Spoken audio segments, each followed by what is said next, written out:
عزیزان گرامی، آئیے ذرا ساتھ چلیں گے کچھ دیر کے لیے۔ ایک ایسی ہستی ہے جو کائنات میں ظلم کے خلاف سب سے بڑا نشان اور عدالت الہی کا سب سے بڑا پرچم ہے۔ نام ہے حسین ابن علی۔ دنیا میں کہیں چلے جائیے، کسی آدمی سے پوچھئے، ہر آدمی کہے گا حسین مظلوم ہے، یزید ظالم ہے، لیکن اگر پھر بھی کوئی عزاداری میں نہ آئے تو پھر اس کی قسمت اچھی نہیں ہے کہ وہ اس نشانی کو ماننے پہ تیار نہیں جسے اللہ نے ظلم کے خلاف سب سے بڑی آواز کہا ہے۔ آج پہلی شب ہے، محرم کی پہلی تاریخ۔ پوری دنیا میں رسم ہے کہ 28 رجب کو امام حسین کا سفر شروع ہوا۔ اس سفر کے چند جملے مسائل کے پڑھے جاتے ہیں۔ شاید آپ کی آنکھوں میں آنسو آ رہے ہوں۔ ہر آدمی محسوس کر رہا ہے حسین کربلا پہنچنے والے ہیں۔ 2 محرم کو پہنچے تھے نا، یہ آنکھوں میں آتے آنسو بتا رہے ہیں شاید کوئی حسین کربلا پہنچنے والے ہیں۔ عزیزان گرامی، 28 رجب کو سفر سے پہلے ایک مرتبہ ایک خط پہنچا مروان کے نام یزید کی طرف سے کہ حسین ابن علی سے مطالبہ کرو کہ بیعت کریں۔ مروان اور ولید نے منصوبہ بنایا، ایک آدمی سے کہا جاؤ حسین کے گھر اور بلا لاؤ حسین ابن علی کو۔ ایک آدمی آیا، آپ کو معلوم ہے نا جناب زینب کبریٰ ہر روز امام حسین کی زیارت کے لیے گھر آتی تھی۔ بس وہ وہی لحظہ تھا جب جناب زینب زیارت کے لیے آئی تھی امام حسین علیہ السلام کی، کہ دروازے پہ کسی نے دستک دی اور کہا مروان نے حسین کو بلایا ہے۔ بس آواز سننا تھی، جناب زینب کا دل تڑپنے لگا کہ بھیا مروان سے ملنے نہ جائیے گا۔ کہا یہ شہر میری قتل گاہ نہیں ہے، میرا شہادت کربلا میں ہوگی، گھبرانے کی ضرورت نہیں۔ لیکن جناب زینب اپنی محبت کے اظہار کے لیے آواز دیتی ہیں عباس، علی اکبر، اون محمد، قاسم و عبداللہ، جعفر جو آپ کے بھائی ہیں، عبداللہ، اپنے تمام بھائیوں کو، بیٹوں بھتیجوں کو جناب زینب نے آواز دی۔ 18 جوانان نے بنی ہاشم کو بلایا، کہا کہ اے میرے شیرو، میرے بھائی کے ساتھ جانا، مروان نے بلایا ہے۔ اور پھر ایک مرتبہ جناب عباس کو دیکھا جو بڑے قدآور تھے، کہا عباس میرے بھائی کو آنچنا ہے۔ جناب عباس نے کہا بی بی میرا آپ سے وعدہ ہے، جب تک میری جان میں جان ہے میں مولا حسین پہ کوئی آنچ نہیں آنے دوں گا۔ چلے جناب سید الشہداء، کتنے جوان ہیں؟ 18 جوانان بنی ہاشم ساتھ۔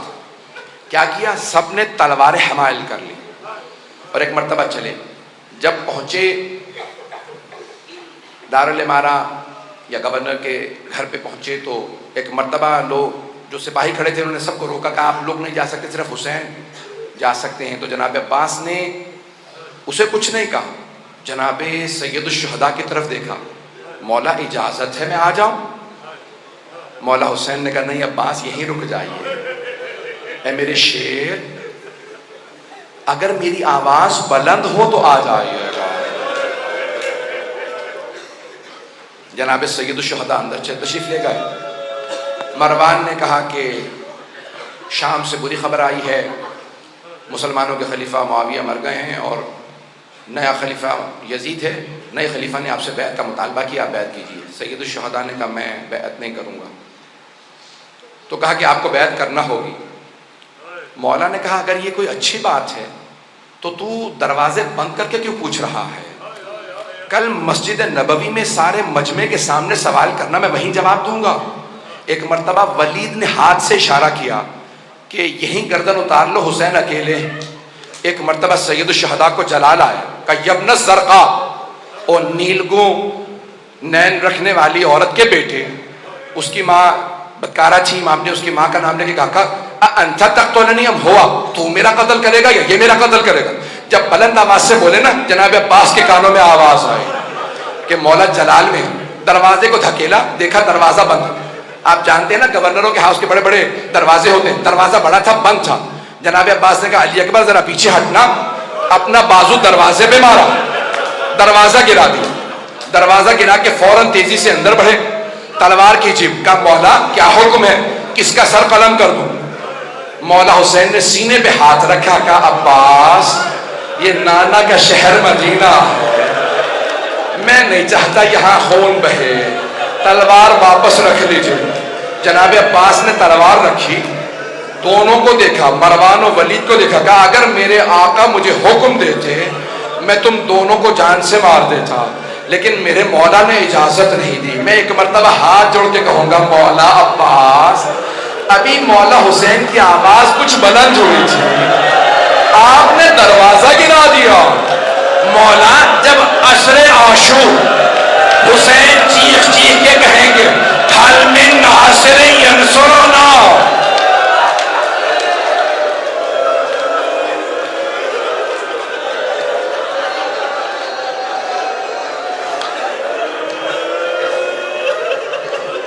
جب عصر میں آواز بلند ہوگی، اے غازی عباس اس وقت کیا کیجئے گا؟ بعض مورخین نے، بعض مقتل نویسوں نے یہ جملہ لکھا ہے، جب امام حسین نے کہا نا حل من ناصر ینصرنا، تو فرات کے کنارے ایک لاشا تڑپنے لگا، اجرکم اللہ اجرکم اللہ۔ بس بھائی میں بھی پڑھوں گا۔ ایک مرتبہ جناب سید الشہداء واپس آئے، گھر میں واپس آنے کے بعد ایک مرتبہ ایک فہرست بنائی، کہا عباس میں نے فہرست میں نام لکھ دیے کون کون ساتھ جائے گا، عباس سب مردوں کو بتا دو کون کون ساتھ جائے گا، مستورات کو میں بتاؤں گا۔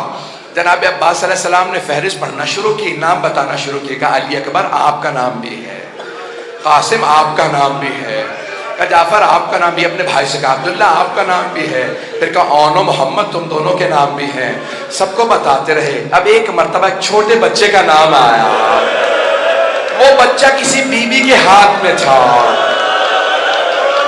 علماء نام بتاتے ہیں فاطمہ صغریٰ، آپ جانتے ہیں بچوں کو بتایا نہیں جا سکتا کہ آپ کا نام بھی ہے، تو جانتے ہیں جناب عباس نے کیا کیا؟ آئے جناب فاطمہ صغریٰ کے پاس، کہا بی بی اس بچے کا نام بھی ہے، اس بچے کا نام بھی ہے، یہ بھی کربلا ساتھ جائے گا، اجرکم اللہ۔ بعض علماء نے یہ بھی لکھا ہے نا کہ بی بی بیمار تھی فاطمہ علیلہ، اکثر عرب کے جو مقتل نویس ہیں وہ کہتے ہیں کہ جناب فاطمہ صغریٰ وہ جو بیمار بچی تھی، تو انہوں نے جناب سید الشہداء سے کہا بابا آپ مجھے ساتھ نہیں لے جا رہے، بابا علی اصغر کو میرے پاس چھوڑ جائیے، میں اسے کھلاتی رہوں گی، میرا دل بہلا رہے گا، جب بھی مجھے آپ یاد آیا کریں گے بابا میں علی اصغر کو دیکھ لیا کروں گی، میں علی اصغر کو کھلاؤں گی۔ اب جناب سید الشہداء نے جناب فاطمہ صغریٰ سے کچھ نہیں کہا، جناب علی اصغر کو آغوش میں لیا، کان میں کچھ کہا، نہ جانے کیا کہا، جناب علی اصغر مولا کی آغوش میں آ گئے، کسی کے پاس نہیں جا رہے تھے، مولا کے پاس آ گئے۔ میرا دل کہتا ہے مولا حسین نے کہا ہوگا علی اصغر اگر آپ کربلا نہیں جائیں گے تو حرملہ کا تیر کون کھائے گا؟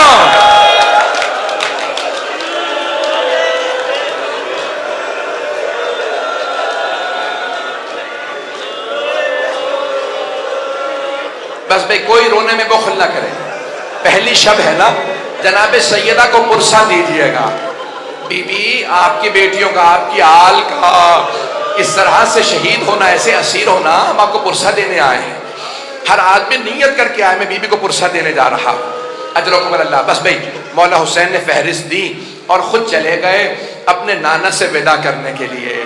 جانتے کیسے ودا کیا؟ الوقائع والحوادث میں مرحوم محمد تقی ملبوبی نے لکھا ہے کہ ایک مرتبہ جب آئے نا روضہ رسول پہ، جناب ام سلمہ موجود تھی، گھر میں روضہ رسول ہے، کہا جناب ام سلمہ نے کہا بیٹا یہ کیا حالت بنا رکھی ہے؟ کہا نانی اماں نانا کی امت مجھے رہنے نہیں دے رہی مدینے میں۔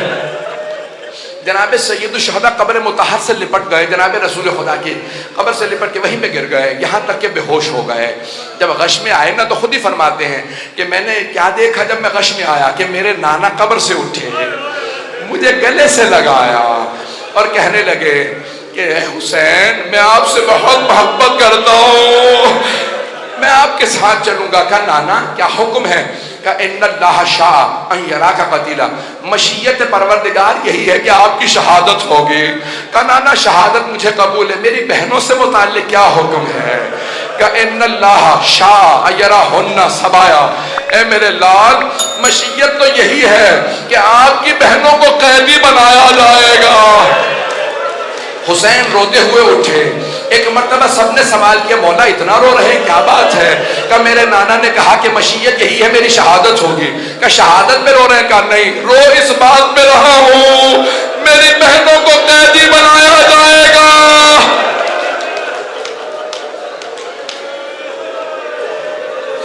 میری بہنوں کو قیدی بنایا جائے گا۔ اجرکم اللہ۔ بس بھائی جناب سید الشہداء ایک مرتبہ گئے، کہاں؟ اپنی ماں جناب سیدہ کی قبر پہ گئے۔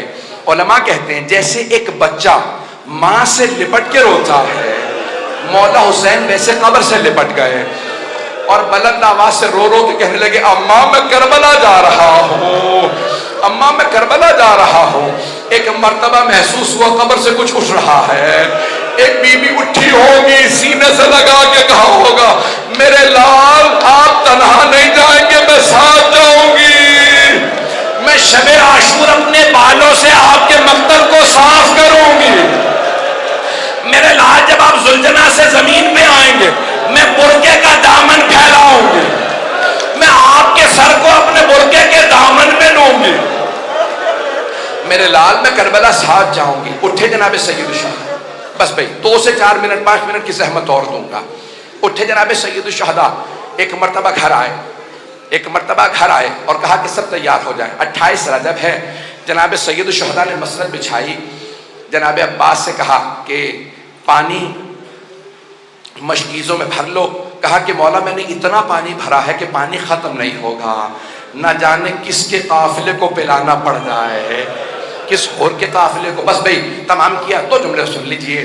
ایک مرتبہ سید الشہداء نے مسند بچھائی، بیٹھ گئے۔ کہا عباس عماریاں سجا دی جائیں، کجاوے ہوں، اور ایک مرتبہ اچھے اچھے کپڑوں کے اندر، مجھے نہیں معلوم مخمل تھا، مختلف علماء کہتے ہیں بڑے ہی سجائے ہوئے عماریوں کو جناب عباس لے کے آئے۔ کیوں؟ علی کی بیٹیاں جا رہے ہیں، عماریاں سجائی ہوئی ہیں، کہ عماریاں لے کے آتے رہنا، بیویوں کو ایک ایک مرتبہ سب کو سوار کرا دیا جائے۔ میں نے سارے مصائب چھوڑ دیے۔